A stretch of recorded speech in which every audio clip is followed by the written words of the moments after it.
ఒక ఊరిలో రామయ్య అనే వ్యక్తి దగ్గర ఒక పిచ్చుక ఉండేది. వారిద్దరూ కలిసే ఉండేవారు.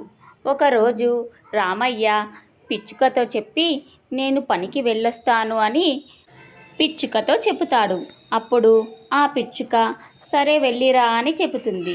అప్పుడు రామయ్య అతని యజమాని దగ్గరికి వెళ్ళి, ఈరోజు నేను ఏం పని చెయ్యాలి అని అడిగితే, అప్పుడు అతని యజమాని తోటలో కూరగాయలన్నీ పండిపోయాయి, అవన్నీ తీసుకొచ్చి ఊరిలోకి వెళ్ళి అన్నీ అమ్మాలి అని చెబుతాడు. అప్పుడు రామయ్య సరే అని చెప్పి తోటకు వెళ్ళి కూరగాయలన్నీ కోసుకొని అమ్ముతూ వెళతాడు. టమాటాలు, వంకాయలు, కూరగాయలు రెండమ్మా రండి అనుకుంటూ వెళతాడు. అది అసలే ఎండాకాలం. అంత ఎండలో కూడా రామయ్య కొంచెం కూడా విశ్రాంతి తీసుకోకుండా కూరగాయల్ని అమ్ముతూ ఉంటాడు. మళ్ళీ కూరగాయలు మిగిలిపోతే అతని యజమాని ఏమంటాడో అని కూరగాయలు మొత్తం అమ్మిన తర్వాతే ఇంటికి వెళ్ళాలనుకుంటాడు. అలా చివరికి కూరగాయలన్నీ అమ్మడం పూర్తి చేసుకొని అతని యజమాని దగ్గరికి వెళ్ళి ఇలా అంటాడు, ఇదిగో అయ్యా, మీరు చెప్పినట్టే నేను ఊర్లోకి వెళ్ళి కూరగాయలన్నీ అమ్మి వచ్చాను అని అతని యజమానితో చెప్తాడు. అప్పుడు అతని యజమాని సరేలే కానీ ఇప్పుడు ఇంటికి వెళ్ళి మళ్ళీ రేపు ప్రొద్దున్నే రావాలి, ఎందుకంటే అడవికి వెళ్ళి కట్టెలు తీసుకొని రావాలి, ఇప్పుడు వెళ్ళు అని చెప్పగానే రామయ్య ఇంటికి బయలుదేరి వెళతాడు.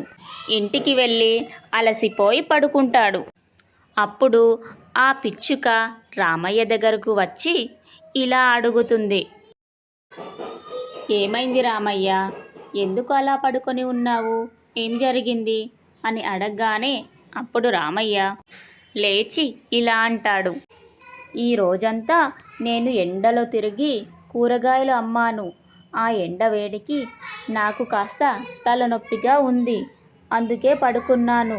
ఇంకా మా యజమాని రేపు ప్రొద్దున్నే లేచి రావాలి అని చెప్పాడు, అడవికి వెళ్ళి కట్టెలు కొట్టుకొని రావాలి అని.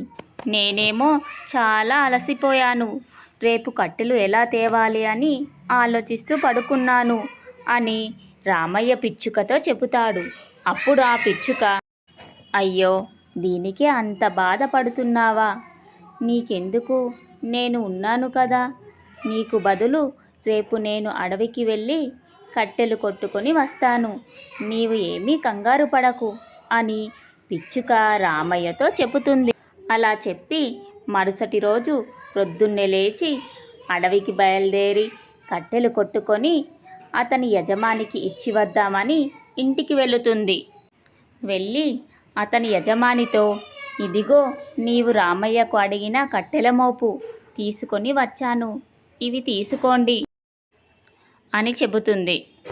అప్పుడు ఆ యజమాని, అదేంటి, రామయ్యకు బదులు నువ్వెందుకు తీసుకువచ్చావు అని అడగగానే రామయ్యకి చాలా తలనొప్పిగా ఉంది, రామయ్యకు బదులుగా నేను అడవికి వెళ్ళి కట్టెలు తీసుకొని వచ్చాను అని చెప్పగానే అప్పుడు ఆ యజమాని పిచ్చుక చేసిన పనికి తనని అభినందిస్తాడు. అప్పుడు పిచ్చుక కూడా చాలా సంతోషపడుతుంది.